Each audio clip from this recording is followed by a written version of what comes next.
Justice for Sami Zayn, ये नारा दोस्तों हम काफी टाइम से सुनते आ रहे थे, लेकिन वो कहते हैं ना कि जब कानून आपकी ना सुने तो कानून को आपको अपने हाथों में लेना होता है। आज सेमी जेन ने कुछ ऐसे किया, अथॉरिटी के खिलाफ में कैसा एक्शन लिया है कि अभी तक सेमी जेन की बात लग रही है। तो मेरा नाम है गौरव, आप देख रहे हैं आज वीडियो को। सेमी जेन का नाम आप लोगों ने लाइक जो करना है, ऑनरेडी उसने आज करके दिखा दिया है। इसके साथ साथ दोस्तों रोमन रेंस के एक टीममेट ने तारीफ कर दी है, किसकी वो हम डिस्कस करेंगे। रॉ की स्पेशल टाइमिंग आई है, नेक्स्ट रॉ की टाइमिंग भी डिस्कस करने वाला है। तो मेरा नाम है गौरव, चलिए डिस्कस करते हैं। सबसे पहले स्मैकडाउन के अंदर दोस्तों सबसे पहले चीज देखने को मिलती है कि सेमी जेन निक ऑल्डी से बैकस्टेज बात कर रहे हैं। पहला ही सेगमेंट ये था और इसमें दोस्तों जो सेमी है अच्छी बात कर रहे थे, उनकी बात में दम था। वो कहते हैं निक से, निक मुझे मेरा मौका कब मिलेगा? तुमने मेरा पहले सिंगल मैच बनाया समर स्लैम में, उसमें फिर कोई और ऐड हुआ, फिर कोई और, एक फैटल 4 वे हुआ, केविन ओवेंस जीत गया, उसे आज मौका मिल रहा है, मैं उसके लिए खुश हूं।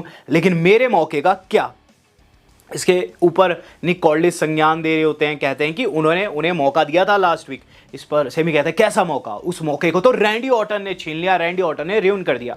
रैंडी ऑर्टन पीछे ही खड़े हैं, सेमी जेन को पता है। जैसे पीछे मुड़ते हैं, रैंडी कहते हैं हाँ तो सेमी जस्टिस की बात तुम कर रहे हो यहाँ। अचानक से उन्हीं की आवाज़ सुनाई देती है, क्योंकि रिंग के अंदर खड़ा है कोडी रोड्स, जो कि कॉल्ड आउट करा है एपेक्स प्रेडेटर को। इस पर दोस्तों निक ऑल्डी वहाँ से निकल जाते हैं, ये चीज़ कहते हुए कि आज वो स्मैकडाउन को खराब नहीं होने देंगे, वो वहाँ से चले जाते हैं। इस बीच रैंडी कहते हैं सेमी से, बिच्छू तुझे तो मैं बाद में देखूंगा, पहले इसको गोल्डन बॉय को देखता हूँ। और उसके बाद वो भी वहाँ से निकल जाते हैं। कोडी रिंग में कह रहा है, रैंडी रिंग में आ जा, लास्ट वीक हमारे बीच में जो कुछ हुआ था उसे हमें पूरा करना है। अचानक से दोस्तों वहाँ निक ऑल्डी साथ टपकता है और कोडी को कहता है शांति, आज हम बिल्कुल भी वैसा नहीं होने देंगे जैसे लास्ट वीक हुआ था। फिर ऑर्टन आ जाता है, ऑर्टन ये चीज़ कहता है, हे कोडी, अगर तुम्हें लगता है तुमने मुझ पे कोई दान किया है या फिर तुमने मुझ पे रहम दिखाया, तो ऐसा बिल्कुल भी नहीं है। सच तो है कोडी कि तू चाह कर भी वो चेयर शॉट नहीं मार सकता था। तू ये कह रहा है कि अथॉरिटी ने तुझे रोका चेयर शॉट मारने से। अगर तू मुझे चेयर शॉट मार देता ना, मैं तुझे जानता हूँ, तू दिल का बहुत अच्छा है रे, तुझे खुद को बुरा लगता तो खुद के साथ ही जी नहीं पाता। लेकिन मेरे केस में ऐसा नहीं है। मैंने लास्ट टाइम जब तुझे पीटा था, तेरे जब खून निकाला था ना, मेरे दिल को सुकून आया था। और इस पर दोस्तों निक कहते हैं कि ये सुकून जो है इसे पास्ट में ही रहने दीजिए, अभी तुम दोनों में से एक दूसरे में फाइट नहीं होगी, एक दूसरे से तुम दोनों नहीं भिड़ोगे। अगर तुम दोनों में से कोई एक भी एक दूसरे पर हाथ उठाता है तो मैं तुम्हें बताता हूँ आगे क्या होगा। पहली चीज़ तो ये कि अभी से ठीक 2 हफ्ते बाद तुम दोनों का मैं मैच सेट करता हूं संडे नाइट मेन इवेंट में, जहां तुम अपनी इस राइवलरी को खत्म कर सकते हो। बट ये जो 2 हफ्ते रहेंगे, अगर कोडी तुमने हाथ उठाया तो तुम्हें कभी टाइटल अपॉर्चुनिटी नहीं दूंगा। रैंडी तुम्हें भी बता दूं, मैं अथॉरिटी फिगर हूं, तुम्हें भी मौका नहीं मिलेगा। रैंडी एक्टिंग करते हैं, पहले तो ऐसे करते थे पता नहीं कितना उन्हें बुरे लग गया, फिर कहते हैं निक मैं मानता हूँ कि तुम्हारी बात में दम है, मैं 15वीं बार चैंपियन बनना चाहता हूँ, मैं तो आश्वासन देता हूँ, मैं तो इस पर हाथ उठाऊंगा ही नहीं। इस पर कोडी अंदर से कहते हैं, वेल अब मैं तेरी बात का रिप्लाई दे दूँ, देख तू 15वीं बार, 16वीं बार, 17वीं बार, जिस भी तरीके से तू चैंपियन बनना चाहता है तू बन। तुझे ऐसा लगता है कि ये सारे पड़पंच रच के तू मल्टीपल टाइम चैंपियन बन भी जाएगा और तो काफ़ी सही रहेगा। But fact of the matter is this कि अगर तू ये सोचता है, इस भ्रम में रहता है कि वहाँ मैं चेयर शॉट नहीं मारने वाला था, तो तू गलत सोचता है। मैंने पास से बहुत कुछ सीखा है। तो गाइज यहाँ कुल मिलाकर इन दोनों के बीच में एक मैच सेटल हुआ है सेगमेंट के दौरान, जो कि गाइज अभी से 2 हफ्ते बाद 6 सितंबर को हम लोगों को संडे नाइट मेन इवेंट में देखने को मिलेगा। गाइज अब देखने को मिल रहा है कि टोंगन्स प्रोमो कट कर रहे हैं। पता नहीं क्यों मुझे जो ये इनके हक्कू है, जो फादर है, इनके प्रोमो दोस्तों बहुत क्रेजी लगते हैं। सबसे पहले तो टोंगन से ये चीज़ कहते हैं कि आज वो दिखाने वाले हैं डेमियन प्रीस्ट आर-ट्रूथ को कि देयर इज नो चांस कि ये टाइटल तुम मतलब हमसे वापस ले सको। इस पर दोस्तों जो हाकू है वो एमसी वाली गाली देते हैं और कहते हैं कि दिखा दो उनको हम किस तरीके के एमसी है। तो गाइस हाँ, पता नहीं क्यों हाकू को ये ऐसे लाइंस देते हैं या फिर हाकू खुद से कहते हैं, जो कि गाइस किड्स में बिल्कुल नहीं चलती। चलिए अब बात की जाए उन किड्स की जो कि आज हारते हुए नजर आए। डेमियन प्रीस्ट आर-ट्रूथ मुझे बिल्कुल बच्चे लगे हैं इस मैच के अंदर। यहाँ दोस्तों क्लीन हारते हुए नजर आए डेमियन प्रीस्ट आर-ट्रूथ। मैच में होता ये कि डेमियन पहले डोमिनेट करते हैं एंड जैसे में दोस्तों डेमियन को जो टाला टोंगा बाहर टेक डाउन कर देते हैं और अंदर आर-ट्रूथ अकेले रह जाते हैं, जिन पर दोस्तों इन्होंने अपना रेड क्रॉस फिनिशर जो है वो हिट किया है और गाइस पिनफॉल में लिया है। टोंगन्स ने क्लीन हरा दिया मैच के बाद। इवन दोस्तों हमें देखने को मिलता है यहाँ हकू हकू पोज दे रहे हैं और सभी को लग रहा है कि डेमियन प्रिस्ट आर-ट्रूथ पे टर्न कर जाएंगे। मेरे हिसाब से अगर टर्न करते तो सही रहता डेमियन प्रिस्ट के करियर के लिए। एज ए बेबी फेस मुझे तो अभी बिल्कुल भी अच्छे नहीं लग रहे डेमियन प्रिस्ट, और यहाँ आर-ट्रूथ के ऊपर उन्होंने कोई भी अटैक नहीं किया। लग रहा था कि करेंगे, चलिए जो हुआ सो हुआ। यहाँ सीएम पंक से पूछा जा रहा है आज मैच के ऊपर, सीएम पंक से पूछा जा रहा है आज आप हॉस्टाइल सिचुएशन में हो, केविन ओवेंस का गढ़ माना जाता है टोरंटो को, तो क्या कहना है इस पर। सीएम पंक कहते हैं कि हाँ वो मानते हैं कि हॉस्टाइल सिचुएशन में वो है, लेकिन ऐसी कई सिचुएशंस उन्होंने देखी है। अचानक से रैंडी उनके सामने आ जो आता है। रैंडी कहता है कि बेटा आज आपका मैच होने वाला है, वैसे बॉडी अच्छी बना ली है बेटा आपने, आज आपका मैच होने वाला है, लेकिन एक बात बता दूं कि अगर तुम इस मैच में जीत जाते हो तो मैं नेक्स्ट इन लाइन हूं, जिस पर वहां सीएम पंक हामी भरते हैं और रैंडी निकल जाते हैं। चेल्सी जो है वो टिफनी की हालत देख रही है, जिनके टेप वेप लग रखी है, वहीं पेज आकर तारीफ कर देती है चेल्सी की, कहती है कि तुम एक वॉरियर हो। वहाँ 200 बिन बात के फैटल इन्फ्लुएंस मजाक उड़ाती है आखिर टिफनी स्ट्रैटन पेज का ये वो सो। पेज दोस्तों यहाँ तैश तैश में चैलेंज कर देती है जेसी जेन को उनके यूएस टाइटल के लिए, जो कि हाल फिलहाल में उन्होंने जीता है। इस पर जेसी जेन ने भी कह दिया है कि वो रेडी है। In the meantime Black Monroe भी कह रही है आज वो रेडी है बिल्कुल, लेकिन कपड़ा कौन सा पहने ये वो डिसाइड कर रही है। वो कहती है कि पेरिस मिलान जैसी बढ़िया एस्थेटिक सिटी में मैच होता तो ज़्यादा बढ़िया होता, लेकिन इस कूड़ेदान वाली सिटी में, इस डंप सिटी में उनका मैच होने वाला। चलिए कोई बात नहीं, वो लड़ने के लिए रेडी है और ड्रेस वैस दिखाती, काफ़ी अच्छी ड्रेस थी गाइस। देन देखने को मिलता है कि जूलिया की एंट्री हो रही है और जूलिया 200 बेचारी इंतज़ार कर रही थी ब्लैक मोनरो का वहाँ रैंप पर, उनके पीछे से ही आ गई ब्लैक मोनरो, हमला कर दिया। हमला काफ़ी ब्रूटल था, स्टील स्टैप के ऊपर, और अंदर 200 उन्होंने सिजारो का फिनिशर हिट किया है, जो कि कहीं ना कहीं बता रहा है कि WWE अभी भी सिजारो को नहीं भूली है।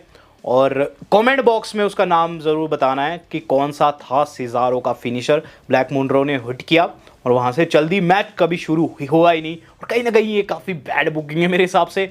ब्लैक मोनरो के मैच के लिए ऐसा तरसाया जा रहा है जैसे कि पता नहीं कितनी बड़ी वो स्टार हो। चलिए बात की जाए इसके बाद क्या। इसके बाद दोस्तों में बैक स्टेज 6 महिलाओं के बीच में फेस ऑफ देखने को मिलता है। एक तरफ शार्लेट, दूसरे जेडी की टीम थी। इस बीच दोस्तों जो टैंडम पाक्सली है वो गाइज सामने खड़ी हो जाती है और मिया यिम दोस्तों ने नेक्स्ट वीक के लिए चैलेंज कर देती है और पाक्सली दोस्तों एक्सेप्ट कर लेती है। हम लोग देख रहे हैं दोस्तों अब ट्रिक विलियम्स को, जो कि एंट्री ले रहे हैं, वही अपनी कोल्ड एंट्रेंस जो उनकी रहती है सबसे तगड़ी वो लेते हैं, और हर कोई ट्रिक विलियम्स की चैंट कर रहा है वो दैट ट्रिक। इस बीच दोस्तों वो कहता है कि कॉर्बिन अपने सड़े थोबड़े को लेकर रिंग में आ जा। कॉर्बिन आते हैं अपनी बाइक के ऊपर, जो कि काफ़ी ज़्यादा सुंदर थी। कॉर्बिन आते सार लिटल याडी को डरा दिया और वो बाहर हो गया, मतलब रिंग से बाहर कूद गया। और इसके बाद 200 ट्रिक कहता है कि तेरा इससे क्या प्रॉब्लम है, तेरा मुझसे प्रॉब्लम, मुझसे बात कर, मुझे तेरा टाइटल चाहिए जो कि मेरा एक्चुअल में। इस पर कॉर्बिन कहता है तेरा बेटे मैंने तेरे को 2 बार ही मौका दिया और तूने दोनों बार गवा दिया, देयर इज नो चांस कि मैं तुझे तीसरी बार मौका दूँ, you got nothing to offer. और इस पर दोस्तों में देखने को मिलता है कि जो लिटिल याटी है पीछे से डंडे के सहारे हमला कर देता है कॉर्बिन के ऊपर। 2-3 शॉट उसने लगाए बेचारे कॉर्बिन के बाह के ऊपर। कॉर्बिन ने बाह पकड़ कर ये चीज़ कही इनफ, अब तुझे मैच मिलता है, लेकिन सिर्फ एक कंडीशन पर कि उससे पहले लिटिल याटी के खिलाफ मेरा मैच होगा। 5 मिनट अगर वो टिक पाता है तभी तुझे वो मैच मिलेगा संडे नाइट मेन इवेंट में। अगर वो नहीं टिक पाता है तो फिर तुझे मैच नहीं मिलेगा। तो लिटिल याटी ने भी एक्सेप्ट कर लिया और लिटिल याटी वर्सेस कॉर्बिन जल्द आपको देखने को मिलेगा, जो कि एक 5 मिनट मैच होगा। 5 मिनट से पहले अगर कॉर्बिन ने उनकी पिन ले ली तो फिर ट्रिक विलियम्स को मौका नहीं मिलेगा। अब केविन ओवेंस से पूछा जा रहा है आज आप अपने गढ़ में हो, आज मैच होने वाला है काफ़ी टाइम बाद, नेक में जो सर्जरी थी उसके बाद ये आपका काफ़ी बड़ा कमबैक है। ओवेंस कहते हैं बिल्कुल रेडी है। अचानक से फिन उनके सामने आ जाता है जो कि उन्हें कहता है गुड लक केविन ओवेंस, आज तुम्हारा मैच होने वाला है, उसके लिए गुड लक है। अचानक से गंथर आ जाता है। गंथर कहता है कि केविन वेल कॉन्ग्रेचुलेशन, आज तुझे मौका मिल रहा है, लेकिन तुझे बता दूं मैं नेक्स्ट इन लाइन हूँ। और एक शख्स है जो कि अब अपनी परछाई बन के रह रहा है, उसकी टेंशन तो तुझे बिल्कुल भी लेनी नहीं है, उसका नाम फिन बैलर है। चीज़ कहते हैं वहाँ से वो निकल जाते हैं। फिर फिन सामने आता है। फिन कहता है गंथर जो है बहुत ज़्यादा बखेती करता है। रही बात ओवेंस तुम्हारी, कॉन्ग्रेचुलेशन कि आज मैच है और मैच के अंदर तुम्हें विशेष भी है, बहुत अच्छी बेस्ट विशेष है मेरी तरफ से, बट अगर तुम जीत जाते हो तो मैं नेक्स्ट इन लाइन हूँ। जिस पर ओवेंस ने कहा बिल्कुल बिल्कुल, और सेगमेंट खत्म हो गया। देन देखने को मिलता है दोस्तों हमें टिफनी स्ट्रैटन का मैच। टिफनी स्ट्रैटन बेचारी जो अपनी है गाइस ऑलरेडी टेप्ड अप थी और उनका मैच इन्होंने बना दिया है लैश लेजेंड के साथ में, जो कि आप जानते हैं कितनी दानव है, 6 फुट की महिला सुपरस्टार है गाइस। टिफनी स्ट्रैटन उनके सामने टिक ही नहीं पाई और शुरुआत में तो 1-2 मूव सेट अच्छा लगाया एंड जैसे में दोस्तों उन्हें उनका फिनिशर लग गया 1-2-3 और गाइस यहाँ टिफनी हार गई। मैच के बाद नाया जैक्स भी चढ़ जाती है। फिर दोस्तों एक तगड़ा रेस्क्यू देखने को मिलता है। चेल्सी ग्रीन जो कि ऑलरेडी इंजर्ड है, कैंडो स्टिक के सहारे दोस्तों पिटाई कर दी वहाँ नाया जैक्स के और लैश लेजेंड के। उन्होंने खूब पटाखे लगाए दोस्तों उस कैंडो स्टिक से, जिसके चलते इन दोनों को वहाँ से भागना पड़ गया। अब गाइज मंडे नाइट रॉ के ऊपर, रोमन रेंस वाली मंडे नाइट रॉ के ऊपर डब्ल्यू वाले अपडेट दे रहे हैं। तो आप जानते हैं इस वक्त ब्लड लाइन स्टोरी लाइन कितनी हॉट चली हुई है। तो डब्ल्यू वाले बताते हैं कि अगले हफ्ते की जो रॉ रहेगी, यानी कि अभी से ठीक 3 दिन बाद जो रॉ रहेगी ओटावा से, जो कि लाइव रहेगी गाइस, वो आप लोगों को सुबह 3 साढ़े तीन अगर मैं कन्वर्ट करूँ 6 ईस्टर्न जो है 3 PM जो है इनका जो टाइम है एग्जैक्टली तो पता नहीं चलता, लेकिन हाँ ये 200 अगर कन्वर्ट किया जाए तो ये सुबह 3:30 बजे का बन रहा है गाइस। सुबह 3:30 बजे उठना होगा आपको मंगलवार को और ओटावा से रॉ लाइव देखनी पड़ेगी। तो यहाँ बात की जाए वेरी नेक्स्ट सेगमेंट की, तो वेरी नेक्स्ट सेगमेंट है हमारे अपने शिंस्के नाकामुरा। आज शिंस्के लाला ने बिल्कुल तगड़ी धमकी दे दी है और गाइस ये भी बता दिया उनका पार्टनर कौन है। वो कहते हैं कि MFT for weeks I want you, यानी हफ्तों से मैं तुम्हें धमकाता आ रहा हूँ, लेकिन अब जो साया अंधेरे में था वो सामने आने वाला है। और फिर दोस्तों हिरोमू जिनका नाम अब कियोकी है वो सामने आता है। वो कहता है आई एम कियोकी और after spending years all over the world मैं अब आ चुका हूँ WWE के अंदर। मैं फाइनली अब बताऊंगा कि मैडनेस क्या होती है। यहाँ वो कहता है कि जितने भी बड़े दानव हो, जितने भी स्ट्रॉन्गर उनके ओपोनेंट हो, वो उतना ज़्यादा क्योस मचाते हैं, उन्हें और ज़्यादा फन आता है। और इसके बाद दोस्तों जो शिंस्के कहते हैं कि क्लॉक इज टिकिंग और टाइम बॉम्ब जल्द फटने वाला है। और उसके बाद बाकुसाई जो कि कोई जापानीज वर्ड इन्होंने ड्रॉप किया, fact of the matter is this कि गाइज ये एक लुनाटिक कैरेक्टर है। क्योंकि का मतलब ही लुनाटिक होता है। और गाइज ये पागल सुपरस्टार हिरोमू जो है अब शिंस्के के साथ टैग टीम बनाया हुआ है, जो कि ऑलरेडी काफ़ी पागल सुपरस्टार मुझे लगते हैं। तो अब 200 लाला की टीम पहले ज़्यादा स्ट्रांग हो चुकी है एंड टोंगन्स की ऐसी तैसी करने आने वाले हैं। अब रिंग के अंदर आ चुके केविन ओवेंस पंक की ऐसी तैसी करने। आज गाइस जैसा सपोर्ट था ना केविन ओवेंस को, क्या ही बताऊँ, हर कोई ओवेंस के लिए अपनी सीट पर खड़ा है। देन पंक की एंट्री हुई क्रूगर वाले स्टाइल में, मास्क वास्क उन्होंने पहन रखा है, बिल्कुल कोल्ड एंट्रेंस थी। और गाइस पता नहीं क्यों मुझे सीएम पंक की एंट्री ज़्यादा बढ़िया लगी। मैच हुआ शुरू, मैच के अंदर बैक एंड फोर्थ एक्शन था, एक के बाद एक दोस्तों एक दूसरे को ये पीटते हुए नजर आ रहे थे। केविन ओवेंस एंड जैसे में एक स्प्लैश भी लगाते हैं जो कि काफ़ी क्रेजी थे। वहाँ टेबल के ऊपर टेबल टूट जाता है, ऐसा लगता है कि अब पंक तो हारेंगे। फिर देखने को मिलता है असली जिसको कहते हैं ना ड्रामा, वो देखने को मिलता है। जैसे में होता ये कि जो ओवेंस है वो जाते हैं स्टर्नर के लिए, तो पंक उन्हें धक्का दे देते हैं, लेकिन रेफरी को टच कर जाते हो, रेफरी थोड़ा सा गिरता है नीचे। फिर दोस्तों पंक जाते हैं GTS के लिए, ओवेंस उन्हें धक्का देता है तो रेफरी पूरा ही डाउन हो जाता है। रेफरी पूरा डाउन है गाइस। और पंक जो है वो यहाँ सोचते हैं कि अब मौके को भुनाया जा सकता है, लेकिन उससे पहले उन्हें ओवेंस टर्नर कर देते हैं। बट रेफरी तो डाउन था तो कोई पिनफॉल नहीं करता है। फिर GTS लगता है, फिर देखते हैं कि रेफरी डाउन है, अब कोई पिनफॉल नहीं कर रहा। फिर देखने को मिलता है एक ऐसा शख्स जिसने दोस्तों इस मैच की दिशा और दशा ही चेंज कर दी। सेमी ज़ेन आ जाता है दोस्तों वहाँ, और सेमी ज़ेन क्या करता है कि बाहर CM पंक को टेक आउट कर देता है बुरे तरीके से गाइस, बिल्कुल डिस्ट्रॉय कर देता है रिंग पोस्ट के पास में, और गाइस अंदर डाल देता है जहां दोस्तों उन्हें स्टर्नर लग जाता है ओवेंस की तरफ से। अब रेफरी को भी अंदर वो डालता है, अपनी तरफ से सही करता है, लेकिन गाइस यहाँ जो किक आउट था वो क्लोजेस्ट मैंने देखा है, इतना क्लोज 2.99 करके दोस्तों कह सकते हैं हमें से किक आउट था ये, जो कि गाइस पंक ने कर दिया। और उसके बाद ओवेंस भी कंफ्यूज हो गए क्या हुआ, लेकिन ओवेंस को ये नहीं पता था कि वहाँ सेमी ज़ेन खड़ा है। और फिर सेमी उन्हें दिखाई देता है जो कि हाथ में टाइटल उठाए हुए है, कहता है कि मार साले के सर पे। इस पर दोस्तों ओवेंस कहते हैं कि नो नॉट दिस टाइम, इस बार ही नहीं करूँगा मैं कोई गंद। और गाइस इसको देखकर सेमी को गुस्सा आ गया। सेमी ने वही टाइटल ओवेंस के सर पर दे मारा उल्टा। और इसके बाद जो पंक है GTS लगाते हैं 1, 2 and 3, CM पंक मैच को जीत चुके हैं। और गाइस अब हम लोगों को देखने को मिल रहा है सेमी ज़ेन जो है वहाँ सर को पकड़े हुए बाहर खड़े हैं, लोग बू दे रहे हैं उन्हें। और पंक बिल्कुल खुश है, पंक को भी बू लग रही है। अचानक से दोस्तों सेलिब्रेशन में मशगूल जो हमारे पंक है उन्हें आकर लगता है एक और शॉट सर के ऊपर, जो कि गाइस इस बारी टाइटल के साथ में था। सेमी ज़ेन ने हमला कर दिया है और अब 200 ओवंस जो है वो समझाने की कोशिश करते हैं सेमी को, लेकिन सेमी ने एक और शॉट उनके सर के ऊपर दे मारा। हर कोई बू दे रहा है सेमी ज़ेन को, लेकिन सेमी ज़ेन ने मेरे हिसाब से सही किया। उसका दोस्तों मैं रीज़न अभी दे देता हूँ। सेमी ज़ेन काफ़ी टाइम से जस्टिस की बात कर रहे थे, उनके साथ वाकई में गलत हुआ, लेकिन निक ऑल्डिस उनकी बात को सुन ही नहीं रहे थे।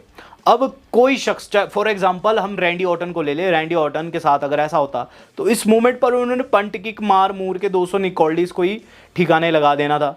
अगर 200 जॉन सीना के साथ में होता तो जॉन सीना भी 200 कम खुदाई के नहीं है, उन्होंने भी 200 कुछ ना कुछ कांड कर देना था। कोई भी शख्स हो, चाहे वो कैसा भी हो, चाहे वो हील हो या फिर फेस, अगर उसके साथ गलत होता है तो कोई ना कोई एक्शन लेता है। सेमी ज़ेन के ऊपर 200 ये बिल्कुल भी कोई संदर्भ नहीं ले रहे थे, ना ही दोस्तों उनकी बातों को ये सीरियस ले। और सेमी ज़ेन ने जो मेरे हिसाब से सही किया है।